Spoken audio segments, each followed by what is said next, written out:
sàkku ñaan ci yéen benn waxtu ci studio Eva Mbaye bismillah ci xibaar yi. mbiram pétrole bi Sénégal Petro-Tim mbiri Aliou Sall kuréel gi di CRD congrès ngir renaissance ci wàllu démocratie Sénégal te ñu mel ni premier ministre Abdoul Mbaye Seck ko Mamadou Lamine Diallo ñoo yëglu la ñuy bañ ci yoon mooy ak jëlale wala jaare boole yu bokkul ci kaw instruction bi nu yëgle ni dina am ubbite gi ci weeru novembre gi ñu dëgmal ñeel wàllu li nga xamante mooy kon gëstu bi ci mbiri pétrole Sénégal ci boppam nag États-Unis la mu bëgg ci moom ci wàllu xeex bi terrorisme mooy la mu ca am ne mënin di savoir faire mu wàllu ko réew yeneen ni Afrique moo waral ñu yebal fi seen ndaw lay coordonné wàllu xeex bi terrorisme ci département d'État poram Ndakaaru ak drogue bi ñu fay sisir ga ci mujj démb ñeent fukk ak ñetti kiloy cocaïne valeur ñett ci milliards ndax du daa am fu muy senne foofe mooy gëstu beeg RFM accident yu bari yi ñuy tudd Jakarta yi ministère des transports xamle seen ak wuutu remplacé ak yeneen di ay tricycle maanaam yeneen xeeti engin yoo xamante ni ñetti tànk lay dawee bitim réew Adja Bint maa ngi lay ziar. maa ngi lay delloo ziar Alaaji Assane benn réew ñaari premier ministre mi ngi xewe ca Guinée Bissau premier ministre bi ñu wàccee nee na du jóge ci postam Aristide Gomes di woo armée bi mu bañ a intervenir dinañ ko dégg CEDEAO itam nee na reconnaître premier ministre bu bees mi ngi artu teg ay daan ci kaw Guinée Bissau fekk Médecins sans frontières nee na dakkal na ay activité am ci Centrafrique. jërëjëf Adja sport gi Cheikh Tidiane Ndiaye ñu ngi lay ziar sëñ Cheikh. di la fay Alaaji Assane tey jii ci ngoon bu Sénégal amee ndam ci diggante mag ñi nga xamante ni daal ñoo di waa États-Unis dana daal di kon bokk qualifié ci diggante Pays-Bas dana qualifié ci li nga xamante ni daal moo di 8e de finale li di coupe du monde bi ñu jagleel équipe nationale cadette yi match kooku tey jii ci ngoon lay daal di am di ngeen si dégg sax kii di Malick Daf dina yëkkati ay kàddu jëmale ko ci gile jongante tour de cadrage coupe des confédérations tey jii ci ngoon 18h ci stade Lat Dior bu Thiès diggante génération foot lay doon ak benn équipe bu Bénin di ECA waa génération foot nag leen yitteel moo di daal di am ndam ba pare bañ a encaissé benn but di ngeen dégg itam yenn ci ay kàddu yu ñu jot a yëkkati wàllu basketball itam dañ ko daal di waxtaane ak Mamadou Gueye Pa bi mi nga xamante ne moo di équipe moo di entraîneur bu équipe AS Douane moom mi nga xamante ne tabb nañ ko mu doon meilleur entraîneur de la saison ci wàllu góor yi. jërëjëf Cheikh Tidiane yéen kaay yeeg Mamadou Mouhamed Ndiaye gis-gis ak RFM tey wàllu koom lay waxtaane ak yéen entreprise yi Sénégal doxin wi dundin wi ci njeextalu xibaar yi Abdoulaye Diop ci technique bi. ci kilifa politique yi Sénégal seq ko bokk na ci ñoom premier ministre ga woon Abdoul Mbaye Mamadou Lamine Diallo ci mel ni Mamadou Diop Decroix lanu bëgg ñoom ci yoon mooy dal lu jëm ci wàllu ak leerange ci mbiri pétrole bi Sénégal mbiri Petro-Tim Aliou Sall ak yeneen li waral seen ak yëglu mooy dañuy bañ ñu ne bu keroogee weeruk novembre ci ubbiteg instruction yi jëlale am ci mbiri wala boole yu bokkul ci bataaxal lañu ko xamle leeral li Oumou Kalsoum li ngir moytu réeroo ci ñaari procédure yi ci wàllum yoon ñi di waa congrès bu renaissance démocratique gi ci indi ay leeral ñaari leader yi di Mamadou Lamine Diallo nekk député fële ci pencum ndaw réew ma ak kii di Abdoul Mbaye nekk ancien premier ministre bu Sénégal ñoo gisoon ni dañoo waroon a déposer benn dossier ngir indi ay leeral ci mbirum Petro-Tim bi ci procédure bu njëkk wante dañoo jàpp ne ñoom ñi lee preuve yi ñu indi woon motul buñ sukkandikoo ci déclaration congrès bu renaissance démocratique bi ñi di waa CRD ñoo ngi woy di jàpp ne bile yoon nekkul yoon bu ñu mën a tuumaale nit ci ab déclaration congrès renaissance bi dañu cee bind na rek nguur gi dafa jël bu njëkk ñi di waa CREI yi gannaaw bu mu fësalee yenn ci ay mbootu nguur gi looloo waral ñu saisir CREI yi ngir ñu saytu alalu ñi nga xam ne ñoo bokk ci dossier bi nga xam ne ñi di waa BBC ñoo ko xamle woon askan wi ci weeru juin bi ñu weesu looloo waral ñi di waa CRD mandaté woon kii di Mamadou Lamine Diallo ak kii di Abdoul Mbaye ngir ñu porter plainte ci wetu doyen des juges ak seen lëkkaloo ak ñii di waa partie civile bi ay këyit ñu jàpp ni dëppoowuloon ak yoon ak doxalin juge d'instruction bi ñii di plaignant yi maanaam ñi nga xam ne ñoom la ñu tuumaal saisir nañu dossier bi ci wetu président chambre d'accusation ba noppi di xaar yoon mu def liggéeyam ci affaire Sall Timis bi ñu jàpp ne rek yoon dafa war a taxawu askan wi ci bépp fànn bu ñu jàppee ni intérêt askan wi moom rek moo leen war a ñor. politique nag ci boppam dialogue bi ñu ci amal boobaak léegi nga ci mujj nem ndaje démb waxtaane nañ fa ak yamale ñeel parti politique yi waaye di yeesal ñeel coalition gi dañu ci ànd ci leeral ak Marcel Ndiaye bokk ci majorité gi ci dialogue politique boobee. On était à 320 partis politiques créés au Sénégal 320 partis politiques xam nga bëri na quand même pour Sénégal mais looloo tax nag ñu xalaat ne li war mooy ñu seetaat ni ñuy di sosé partis politiques yi. ci liñ doon laaj ci loi 81-17 dañ cee yokk ne il faut nag que parti politique yi di def parrainage mais aussi ñu ne aaju na quand même kii jiite parti politique en tout cas parti politique pour nga créer ko il faut que nga nekk en règle nga wàccoog impôts yi mais biñ waxtaanee vraiment bon peut-être fan yi sax nañ ci mën a wax lu gën a leer biñ waxtaanee dem nañ bi daal ñu d'accord ne nañuy def rek déclaration sur l'honneur pour que nga mën a am sa parti politique loolu vraiment bon loolu ci foofu lañ yem li ko waral nag mooy wax naa ne parti yi xaw nañoo bari du rek ñu bëgg parti yi ñu seyal leen non dañoo bëgg quand même parti yi nag di respecter la loi.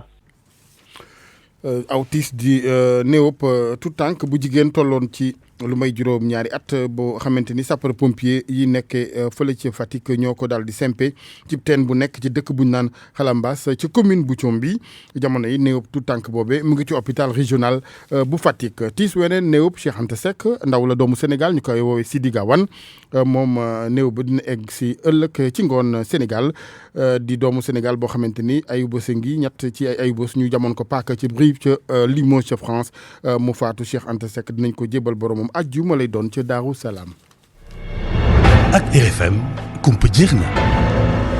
observateur xëyee ko tey di ndaw gu États-Unis yabal ci wàllu xeex bi terrorisme fii ci Ndakaaru ambassade bi bu États-Unis fii ci Ndakaaru leeral ni li waral kooke nepp coordonnateur ci xeex bi wàllu terrorisme ci département d'État ñëw fi mooy fexe ba gisee kilifay Sénégal ba sunum réew wàll ci na mu mënee réew yeneen i Afrique ci wàllu xeex bi terrorisme Georges Déthié Diop. bokk na ci li ko waral Amérique dafa nangu leadership Sénégal ci xeexum terrorisme fii ci Afrique sowu-jant loolee tax ki ñu dénk lépp lu jëm ci wàllum xeex terrorisme ci département d'État bu Amérique fas yéene feddali waat kolere Amérique ak itam taxawaayam ci wetuk Sénégal ci agenda ambassadeur bii di Nathan Sales ay ndaje yu bëri ak ay kilifa fii ci Sénégal bokk na ci conseiller à la sécurité nationale ministre des affaires étrangères ak ministre de l'intérieur li ñu nar a gën waxtaane moo di xeex terrorisme ci Sahel ak njàppalem États-Unis ci boobee xeex ci région côtière bu Afrique de l'Ouest diplomate américain boobee fas yéene soññ Sénégal ngir xam-xamam wala itam expertise am ci xeex terrorisme mu eggee ko yeneen réewu Afrique yi nga xamante ne dañu jànkoon tekki mbirum terrorisme ak Aly Ngouille Ndiaye dana waxtaane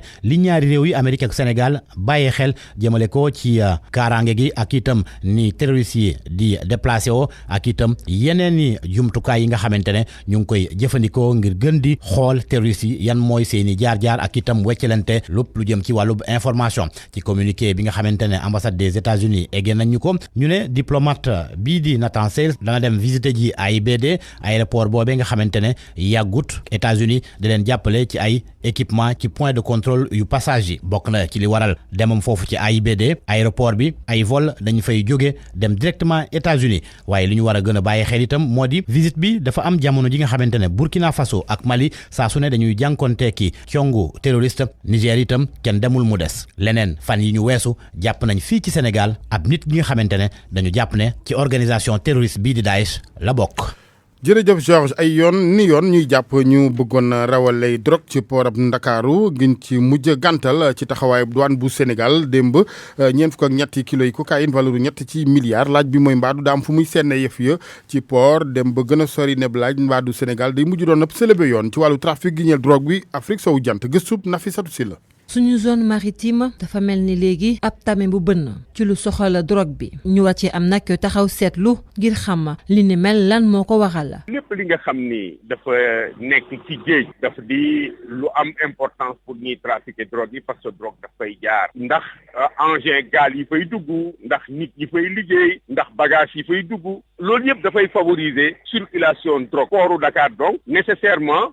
trafiquants yi daf leen di intéresser pour que ñu def seen affaire pour que ñu def seen business daf leen di intéressé dañ fay présent dañ koy inondé dañ koy neutraliser ba luñ fa bëgg def ko ci. ngir commissaire Cheikhna Keita doonoon directeur OCRTIS lépp ngi lalu ci surveillance bu amul sikki sàkk. li ñuy jàpp nag ay drogue ay indicateurs rek la pour won ñu ni effectivement fii war nañ ko toppatoo bu baax a baax balaa mu ñuy rëcc xool nan la ñuy def nag ñun ba liggéey ak tubaab yi ci li nga xam ne ñoom lañ teq ak ñoom pour ne pas que ñoom ñu ñuy jëriñoo ci li nga xam ne mooy seen soxla drogue bi bañ dem seen réew ñuy utiliser collaboration boobu pour drogue bi bañ a dugg suñu réew toog fii. li waral nag drogue bi di dugg bu baax ci pooru Ndakaaru war nañ ko jéem a xam naama waaye itamit jéem a gëstu pooru Afrique sowu jant bi yëpp. du port de Dakar du Sénégal zone bi yëpp la zone ouest africaine bi tey moom la narcotrafiquants yi jël d'assaut taxawuñu temm pour fi liggéey fi li nga xam ni moom la ñu perte mënoon ko liggéey ci yeneen zones yi parce que route drogue bi day changer dafa mel ni carte routière day changer selon problème yi ñu am feneen bugg continuer di def ay bénéfices wala selon yomb yi ñu am feneen bugg jaarale foofu le maximum de quantité fële dañ fa am ay problème mais fii am na fi ay yomb parce que territoire bi dafa yaatu d'abord ensuite réew yi fi nekk dañoo xaw a bari te réew yëpp fàggandiku wuñu au même niveau donc il faut ñu développer collaboration bu ko permettre. te ak loolu sax Sénégal fan mooy place am ci carte boobu ñu tëral. fii plaque tournante la ou comment dirais-je encore zone de transit c'est la même chose ça veut dire que drogue bi dafay dugg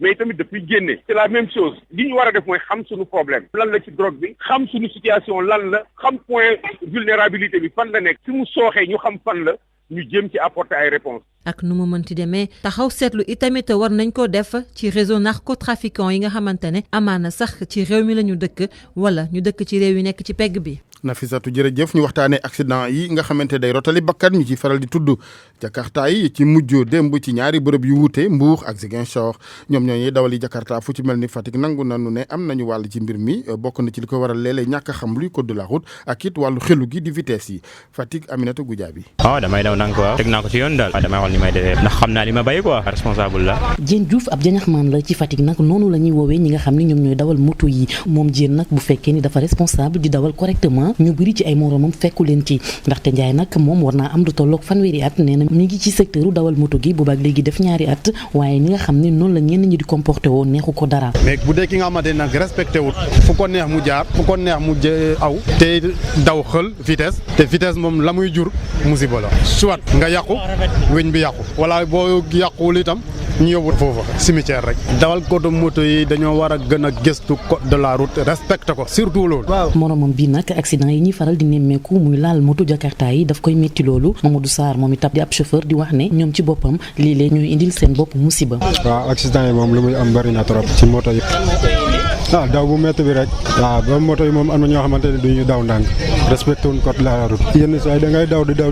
ba dajeek loo xamante ne sax dootoo mun a kii. li nga xam ne nag moo di sol casque yi ba léegi ñi dawal moto Jakarta yi ñu bëri nanguwuñ di ko def ñenn ñi jàpp ne tàmmuñu ko ñeneen ñi gis ne casque yi nga xam ne moom lañ leen di jaay ci marché bi léeg-léeg du doon yu baax. am na casque yoo xam ne moom nga sol ko ak ñàkk a sol casque ñoo bokk yem mënul laa aar benn yoon parce que casque yi nga sol nga def choc casque yi toj fële moxoñu kooku mënut a aar nit qualité bi moo war a gën a efficace. ci biir commune bu Fatick itam nemmeeku bi mooy tali yu bëri fi mu ne dafa yàqu te ñi di dawal moto yi jàpp ne loolu bokk na ci li nga xam ne moom mooy indi accident yi. que yow da ngay daw ci tali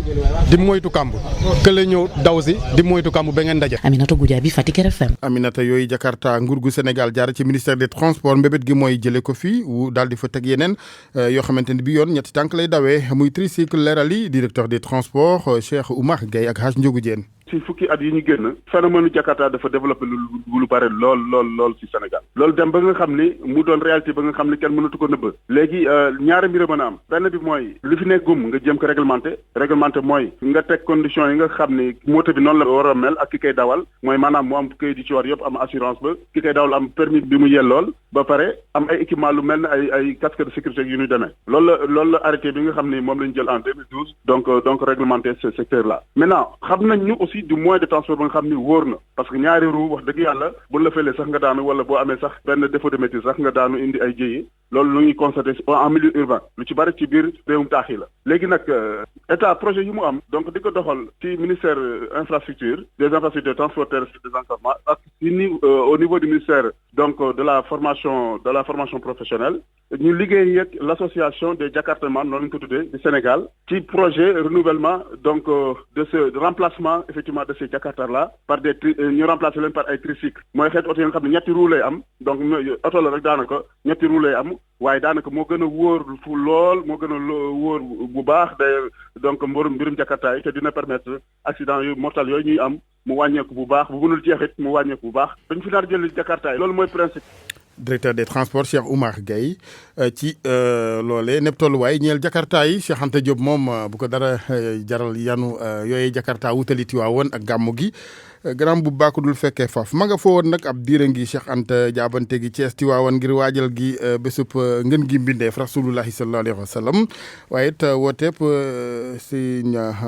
El Hadji Malick Sy radiyallahu taala anhu ci kaw gàmmu googu nag service état bi rawatina service d'hygiène ñoom it ña nga fa ndax ku ne xam nga ni ñi gàmmoog ñi raas dem du benn ñi ci rax ñam yu bon yi ci wàllu njaay mi ak it li nga xamante ne mooy jàngoroy deng ak loolu lépp service d'hygiène taxaw na ngir fàggul ko taalibe yi leeral yi Cheikh Anta Diop. fii daanaka képp kuy chef nekk service d'hygiène ak agent yi ñoom ñëpp jóg nañu tey jii nekk fii ci diwaanu Tivaouane ngir béral nag plan bi nga xamante ne jël nañu ko ngir taxawu askan wi aar leen laata gàmmu gee ñëw dinañ dugg ci kër yi pompe saytu it wàllu ndox mi capitaine Falilou Sarr nekk chef régional d'hygiène bu Thiès. bon liggéey bi door nañ ko depuis gaaw pompe bi moom la ñu tàmbali kër yi nga xam ne si sëñ bi liste bi jox nañu ko danañ ko pompe ba mu àgg kër yi mun la àgg tamit am nañu yeneen xeetu pompe yoo xam ne mooy pompe mbedd yi ak garab yi ba dëkk bi daj ndax daanu saytu mbirum njënd meeg njaay mi ci wàllu li ñuy lekk ndax am na gaa yoo xam ni loolu rek seen liggéey dañuy yor marchandise yoo xam ni baaxul wala sax jeex na faf bu ko defee bu yu mel ni amee ci la ñuy ñëw raaxaloo sur ci biir léeg-léeg sax duñu ñëw ci biir marché yi dañuy dem ci quartier périphérique yi luyee benn kër jal fa marchandise ma di jël ay pousse-pousse di ko génnee loolu maa ngi ñaan sunu bokk yi fi nekk yëpp ku nekk ci quartier gis ku luyee kër wàccee fa ab camion di wàccee marchandise nanu ko yëgal am nañ équipe boo nga xam ne si ñooy càmbar cet ak kellu ndox mi danañ ko xool ci wàllu doomu jàngoro. ren ji de ñu gis ne jox nañ leen ay jumtukaay yu bees tàq di waa service d'hygiène ba tax ne nee nañ jumtukaay de dina leen tax ñu gën a xeex nag li nga xamante ne moom mooy li nga xamante ne ñooy joxe jàngoro yi. fu ndox mu leer mën a nekk nañu koy tuur nañu koy dindi nañu fexe ba fu ndox tegu bu mu nekk tàggum yoo loolu dana nu musal ci deng dana nu musal ci sibiru si. lu toll ci téeméeri agent ak juróom-ñett nekk ci service d'hygiène ñoom ñëpp ngi biir Tivaouane daañu doxal liggéey bi dinañ tamit Thiénaba Ndiassane ba Kër Maam El Hadj RFM Thiès Cheikh Anta Diop. RFM bitim réew. Guinée Bissau la ñu koy tàmbale Adja ak premier ministre ba ñu fa dàqee ndax décret bu tukkee ca président ba di dogal mu gis ne teguwul ci yoon fenn la demul. waaw mu ne demul fenn ndax mandat président Vaz dafa jeex te kon décret yi mënut a légal mu ni moo tax mu ni dafay toogaat ca postam te nag mi ngi woo armée bu Guinée Bissau mu bañ a intervenir benn yoon moo nekkoon ganu RFI tey jii si suba Cheikh Tidiane Diagne moo tekki ay kàddoom. Les décrets du président sont illégaux. décret yi nga xamante ni njiitu réew mi daal dina ko signé teguwul ci yoon ndax moom mandaawam jeex na ci weeru juin ci atum 2018 moom nag des na ci bopp nguur gi ndax CEDEAO ñoo ko bëggee noonu ngir bañ a moytu daal ñu ñàkk li nga xamante daal moo di njiitu réew léegi nag li des ba des moo di ñu am yaakaar ni lii di militaires yi danañ toog fi nga xamante ne moo di seen caserne yi bañ a génn indi ay coup d'état ak yu ni mel ndax atum 2012 ba tey kenn déggulee ñu yëngu ci ay mbirum coup d'état ak yu ni mel am nañ ci yaakaar daal. Correctement. On espère que ça va pas changer. ñu leeral rek ne CEDEAO ci boppam nag ñoom ànduñu sax ci décret bi fal premier ministre beneen foofu. premier ministre beneen boobu mu ngi tudd Alaaji Assane Faustino Fadout Imbali barki démb la ñu ko nommé mu war a remplacer ki ñu fa jëlee te mu ne du dem muy Aristide Gomes CEDEAO nee na àndul benn yoon ci décret bi ko fal dañuy dem Bissau fekki fa na waa Mankali. communauté économique yu état de l'Afrique de l'Ouest bu ñu ne CEDEAO moom dafa menacé di teg sanction ci képp koo xamante ni dafa bëgg a perturber processus électoral bu élection présidentielle bu ñaar fukk fan ak ñeent ci weer novembre nu mu ko wonee communiqué bu CEDEAO ci communiqué boobu organisation bi moom dafa considérer décret présidentiel boo xamante ni moo jeexal ak fonction bu Aristide Gomis nee ni kooku dafa nekk illégal te CEDEAO moo dafa déclaré ni moomu ci boppam ak partenaire am ñooñu dañoo engagé ay at yu bëri pour Guinée-Bissau mun na am jàmm te ñooñu duñu nangu bépp nit koo xamante ni dafa bëgg a indil tolox ci stabilité xamante ni Guinée-Bissau xam na ko waaye premier ministre bu bees bi tuddinu Fadout Imbali dafa jël fonction am te dafa déclaré ni priorité bu gouvernement mooy ñu réaliser élection présidentielle ci date boo xamante ni mooy ñaar fukk fan ak ñeent ci weer novembre waaye moom dafa ne day xeexal trafic de drogue tamit corruption ci appareil de l'État ak yeneen activité criminelle cependant Fadout Imbali moom dafa reconnaître ni loolu day nekk liggéey bent moom la nangu waaye du yomb noonu ndax Guinée-Bissau fu mu toll ni mu ngi jànkonteel ay situation politique économique sociale xamante ni dafa fragile te tamit impact bi dafa négatif loolu ci dund yu doom Guinée-Bissau face ci situation bi ci position bu CEDEAO xamante ni àndul ak position bu José Mario Vaz dañoo xam guñu ndax Guinée-Bissau mun na am ñaar nguur am déet nu waa Mankeli Bissau RFM. jërëjëf Noah Nigéria Adja Bintak ñi toxoo seen dëkkuwaay ndax xeexoo yi jógee ca Boko Haram la ñu bëgg daal mooy ak taxaw. waaw ndax juróomi at ñu ni ñu ngi ci ay camp te amuñu benn ndimbal ñoom nag ay doomu Nigéria lañu dañoo xiif lool féete nag ca penku réew ma ñu jëlee xibaar bi ci Africa News bi nga xam ni dafa demoon ba Maiduguri di capitalu état bu Borno nee na septembre ba tey jii armée bu Nigéria dafa tëj ñaari ONG foofu moo tax ñetti téeméeri junni doomu aadama yëg nañ ko bu baax a baax moo tax itam ñu ne fan yële weesu secrétaire général adjoint bu ONU dem na Nigéria ba réewu Nigéria firndeel na ko ne fan yi di ñëw dina teggi suspension bi nga xam ni tegoon na ko ci ñaari ONG ya foofu ca réew ma. Centrafrique moom Médecins Sans Frontières daal dina fa dakkal ay yëngoom. gën ngaa sori kon ci diwaan bi ñuy wax Bria ONG boobu nag nee na saa su ne dañuy dal ci kawam ñetti yoon ci diiru benn at kese ca Centrafrique Virginie Léontine Sagna. si ba ñuy nëgandikoo ONG bi fexe ba matali wàllum ci mission bi activité yu ñu suspendre yu si ëpp ay soins primaires la si Bria suspension activité yooyu nag dina métti si population bu Bria conséquences yi nag si jigéen yi lay gën a nekkee ak si xale yi bu ñu sukkandikoo ci kàddu Karine Robert tey nag ay activités yu jëm si wàllum prévention la ñu mënta amal ngir aar wér-gu-yaram ndaw ñi Médecins Sans Frontières yi nag am lañ yaakaar dooraat seeni activité si nu mu gën a gaawee ba tax nag ñuy woo ñëpp ñu dugalaat seeni loxo ci mbir mi ngir rek ñu gën a mën a aar population yi nga xamantaan dañoo nekk ci ay jafe-jafe. kon boog di yem ak yéen fii ci xibaaru biti réew yi Alaaji Assane Gueye. ñu lay gërëm bu baax Adja Binte Diallo di rafetlu taxawaay gi TFM ndax sëñ Cheikh sa jigéen jamono yi moom. mooy bës image baa ngi jàll. waaw mu ngi noonu mooy bës. nga xale yi wax. waay Cheikh Tidiane yow tamit sama sëriñ ngeen nag Adja ci kanam tuuti ñu sport ak sëñ Cheikh. RFM Sport. ay ca sëñ Cheikh ñu waxtaanee qualification huitième de finale yi ci Sénégal mi nga xamante ni mondial U17 yi mën na tegu ci loxoom ñu ngi en tout cas di waajal suñu digg ak Pays-Bas entraîneur ba nag Malick Daaf moom ak tey la ci boole. waaw ak tey Sénégal nag tey jii jàpp ni bu ñu amee ndam ci diggante ma ñi nga xam te ñoo di waa Pays-Bas dina daal di qualifié ci huitième de finale mu doon guléet kon bokk ci Sénégal mi nga xamante ni mooy yëngu ci wàllu catégorie cadette yi match googu ni ki tey jii ci ngoon nañu ko waxee ci bu 20h jotee ñu ànd seek suñu ndaw bu ñu togal foofu la ci Brésil di Toubab Ndiaye. suñu xale yi nag ñu ngi war a am benn jéego pour qualifier seen première fois dem huitième de finale loolu nag bu amee fekk ñu door waa Hollande bi nga xam ne mooy champion Europe waa Sénégal dinañ bind seen tur ci histoire yi football mondial Malick Daaf nag ak xale mi ñu ngi jéem a def tout pour gagner comme dimanche pour mën a am qualification des huitièmes de finale waaye nag loolu du yomb. ndax adversaire bu ñu am muy waa Hollande waa Japon dañ leen a dooroon dimanche bi passé seen première journée 3-0 pourquoi mënuñ continuer suñu lancé loolu la Malick Daaf wax bu nga xam ne mooy entraîneur u Sénégal pour inspirer aussi performance bi nga xam ne Sénégal daf ko defoon sa 2002 si senior ba si mag ñi ak U20 bi nga xam ne récemment lañ ko def te ñu gagné woon dem ba quart de finale si coupe du monde Ndeye Toubab Ndiaye la woon fii si Brésil pour rajo Futurs Médias. Ndeye Toubab Ndiaye di ko jaajëfal gannaaw loole ki nga xam te ne moo di entraîneur équipe bi di Malick Daaf yëkkati na ay kaddu jàpp na nag donte équipe bu Hollande bi perte na ci ndorteelu gi les tournois diggante ma Japon waaye loolu firndewul ni équipe bi baaxul moom nag fi mu toll nii nag ma ngay waajal mbir mi bu baax a baax ñu déglu ko Malick Daaf. C'est le premier match contre le Japon. Ils ont perdu 3-0. dëgg la seen match bu njëkk seen diggante ak Japon perte nañ ko mais loolu dama jàpp ni daal day faral di am ndax jour boobu xëy na sax doon woon seen bés waaye lu wóor te wóor moo di équipe bu Pays-Bas bi équipe bu baax la ndax sax mën nañ ko méngale ak football am ak lii di football ay Amsterdam wala PSV Eindhoven léegi nag li am ba am moo di équipe la bi nga xamante ni très joueuse ndax bu ñu tëyee bal di nga xam ne ñii mën nañoo football te boo xoolee sax ci jeu de déséquilibre la ñuy def maanaam dañuy fexe daal nañu bàjjee ligne yi naxante gars yi ngir mën a centrer ngir mën a dugal te boo seetee itam am nañ ay relanceurs yu baax ci seen défense donc loolu yëpp tax na man dama jàpp ni daal équipe bu Pays-Bas bi équipe bu baax la waaye nag ñun ñooy Sénégal Sénégal nañ gëm suñu bopp rek parce que ñun équipe yëpp jox nañ leen cër respecté nañ leen waaye ragaluñ ci kenn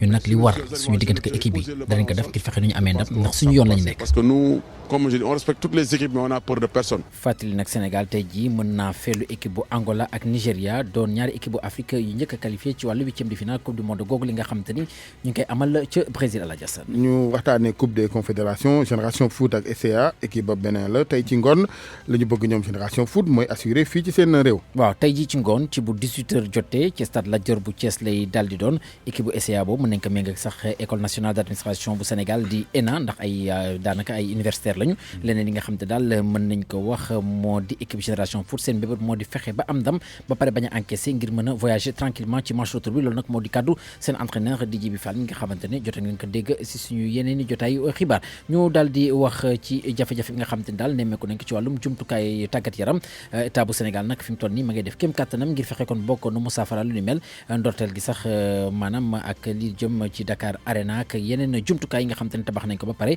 loolu nag moo di kaddu kii di Ndongo Ndiaye doon conseiller wàllu sport ci njiit réew mi di Macky Sall moom moo doonoon garnu RFM matin te ji suba ki ñu déglu ko ci waxtaan bu jot a seq El Hadj Ndiogou Diène Babacar Fall. dañu war a quand même être dans une position au moins d'organiser une coupe d'Afrique te loolu tolluguñ foofu loolu mais nag du loo xam ne dañ ko c'est une situation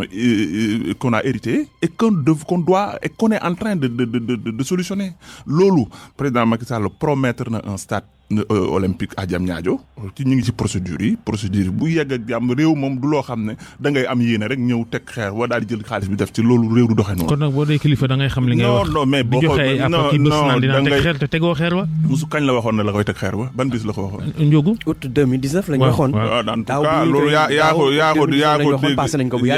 ko dégg noonu yaa ko dégg man dégguma noonu li ma dégg daal mooy ne joxe na ne dina ko def te jàpp naa ne li ma waxoon ne dina ko def lépp def na ko ci mbirum basket tey le problème est totalement résolu. Ndongo Ndiaye ñu waxtaanee basket bi sëñ Cheikh ak entraîneur bi gën a xereñ ci saison bi. waaw moo di Mamadou Gueye Pa bi ci wàllu góor ñi moom mi nga xam te moom di tàggat équipe bi di AS Douane daal di jël lii di titre champion du Sénégal moom nag gannaaw ba mu ko jëlee googu leen ndam di fa wutu boppam itam am na ay kàddu yi nga xam ne daal yëkkati na ko ñu déglu ko Mamadou Gueye Pa bi ci téléphone Soda Thiam. am na yeneen coach yi nga xam ne waroon nañ fa mën a nekk. tey jii kon su ma ko nekkee dinaa si kontaan dinaa si bég trop xanaa rek di continuer rek di rester humble ànd ak dal continuer waat suma liggéey waaye titre bii nii kontaan naa si lool. alors coach bi moo nekk ñeenti yoon ñu lay tabb meilleur entraîneur ci wàllum góor ñi nga tegle itam ñeenti yoon jël championnat bu Sénégal ak AS Douane lan mooy secret Mamadou Gueye Pa bi. waaw yaakaar naa ne liggéey bu bëree bëri liggéey bu sérieux liggéey bu metti bu tar. ba pare jege sa ay joueurs tamit te loolu tam def si am solo parce que joueurs yu baax yi tamit ñoom ñooy def coach yu baax yi waaye si kaw loolu yëpp il faut mu ànd ak sérieux bu mat set que pour mën a atteindre objectif yi soo ko atteindre rek distinction personnelle yi individuelle yi daal di daanu. yaa ngi jëm ci beneen final ak AS Douane mu di finalu coupe du Sénégal ngeen war see dajeek ak équipe bi ngeen gagné ci finalu playoff bi di Duc. est-ce que mën nañoo xaarandi AS Douane terminer saison bi en beauté maanaam def doublé. waaw match bii di ñëw nag moom xamuñu lan mooy xew depuis suñu final championnat bi ñun ñëpp kontaan nañ bëgg nañ lool am nañ euphorie ñu ngi si benn euphorie bu métti waaye terewul tamit ñu ngi concentré wu bu baax xam ne beneen jour beneen match dinañ benn match boo xam ne match bu métti la waaye concentré wu rek jéem a gagné match boobu terminer en apothéose suñu saison ndaxte. ñaari titres nationaux soo ko jëlee fii nii kooku réussir na ko saison te bokkoon na suñu ay objectifs. ok kon mbokk El Hadj Assane Gueye fii lañ koy daal di yamale xibaaru tàggat yaram. daal di takk walis yi dem sa dëkk Kolda. nga xam ñoom it ñu ngi waajal gàmmu gi. gàmmu gi waaw Tijaani Kolda yi. rawatina sax waa daayira Mutahibiina Filaahi leeral li Abdoulaye Diallo. diwaanu Fuladu mooy vibré fu mu ne nii ci rythme waajtaay anniversaire juddu yonent Muhammad sallallahu alayhi wa sallam ci ndigalu seeni sëriñ tijaan yi bokk ci daaira Mutahabina Fillahi ñoom tàmbali nañu depuis démb seeni burda Ahmadou Kane ñu gën koo xam ci turu Jokan kenn la ci ñoom. gàmmu mooy suñu puukare mooy suñu tiitar mooy suñu lépp di suñu ñaan suñu lépp xaj si biir moo tax bu waxtu woowu jotee képp koo xam ni tijaan nga da ngay daal di yëg sa bopp ne am na lu la yëngal muy dem Tivaouane ñi ngeen xam ne dañoo sori ñu leen di jox date boo xam ne bu jotee ñoom may nañ leen ndigal ñu commencé seen burd ñu tàmbali nañu suñu burd démb ci ginnaaw imam ci ndigalam tam ñoo ànd di ko ubbi moo koy toujours moo ñu koy ubbil ànd ak ñun di ko def bis bu ne ba mu jeex mu defal ñu ñaan. ngir lu jëm ci seen wàllu voyage diggante Kolda ba Tivaouane comme niñ koy defee at bu ne dañuy faral di dimbalante. ku nekk dañuy am loo xam ne da koy yëkkati bu dee ay cotisation yu ñuy fixé dañuy xool nit ñu loué car bi fekkee dañu ak car la ñu loué ko wala muy bus tamit bu mag ñu loué ko par rapport ak ñu war a dem yépp dañuy xool li ñu waxtaan ak borom bis bi ak li mu ñu ko defal ñu jël loola daal di koy def ay pàcc ku nekk danañu xam ñaata nga war a joxe pour mu mat te kenn du sonn dina am nag ñoo xam ne xëy na peut-être seen doole ëpp ñeneen ñi ñooña la ñuy joxe mën nañ koo joxe te kenn du ko yëg. gàmmu doon occasion ci yile jullit ngir ñu ñaanal Sénégal ñaanal réew yi ñu dendal ak adduna bi yépp. RFM Kolda. Abdou Khadim Bamba Diagne économiste la di directeur scientifique bu laboratoire de recherche économique et sëñ Khadim monétaire la wala nga baal ma mbindin bi bu université Cheikh Anta Diop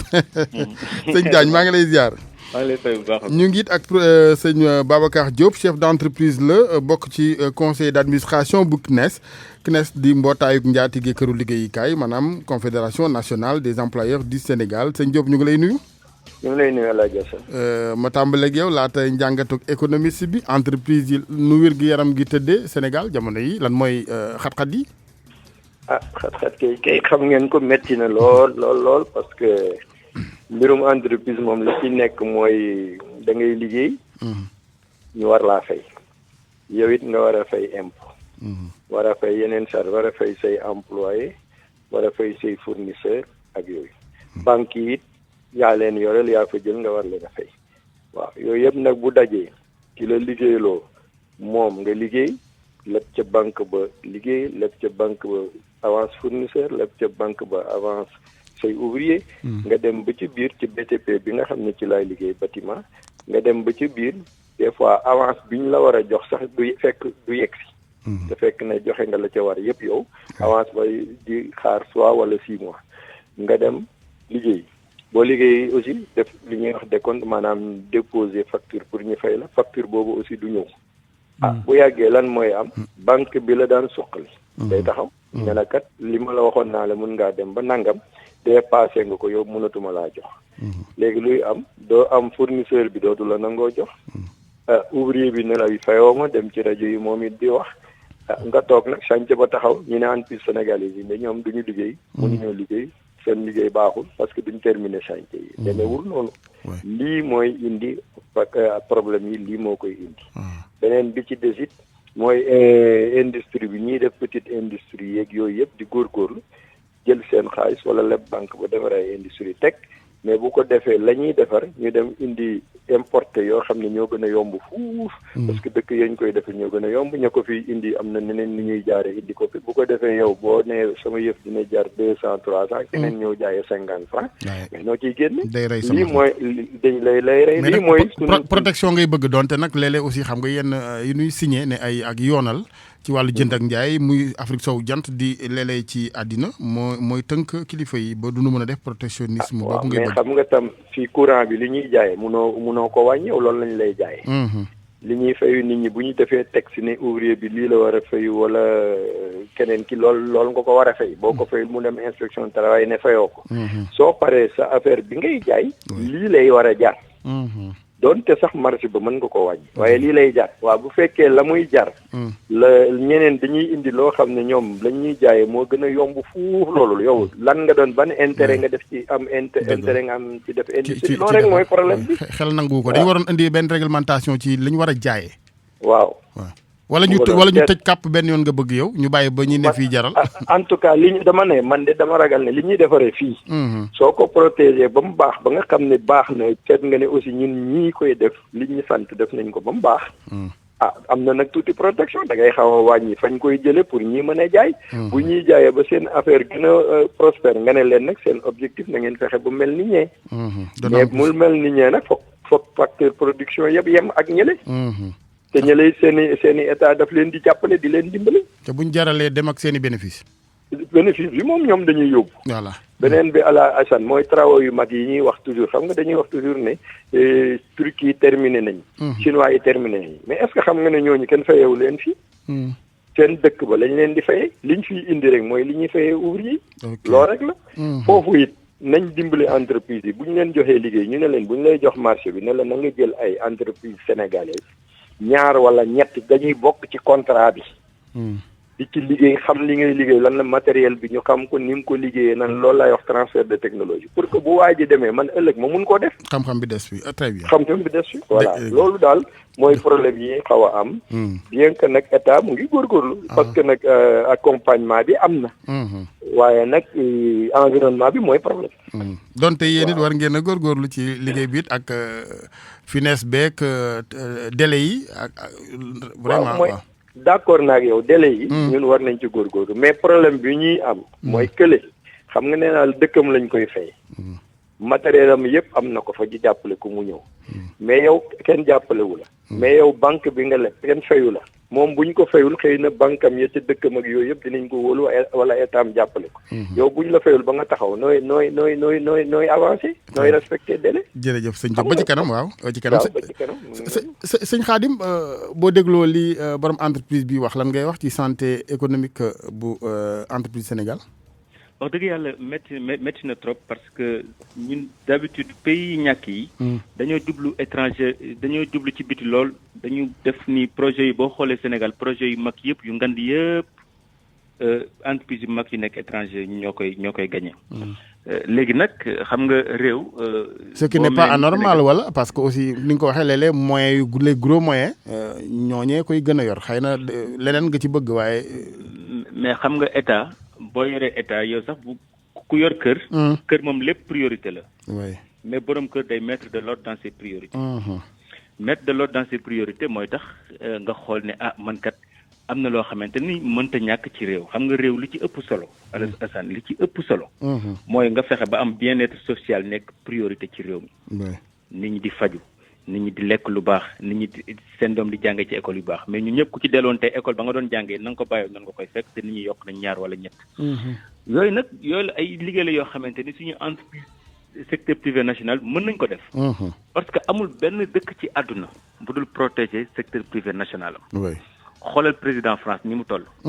boo demee Citroën lay dawal wala Peugeot wala Renault. doo gis mu